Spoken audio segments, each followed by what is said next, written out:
Hello and welcome. Today we are unboxing the Xiaomi Redmi Note 8 Pro. The variant that we have with us offers 8GB of RAM and 128GB of storage. Let's take a quick look at what you get in the box.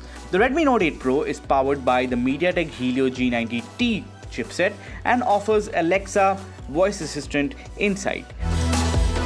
Opening the box, the first thing we see is a documentation folder. We'll come to that a bit later.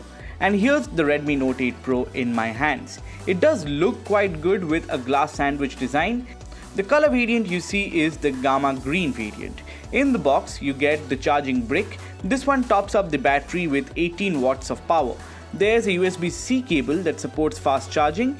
Inside the documentation flap is the TPU silicone case and an user guide and warranty information.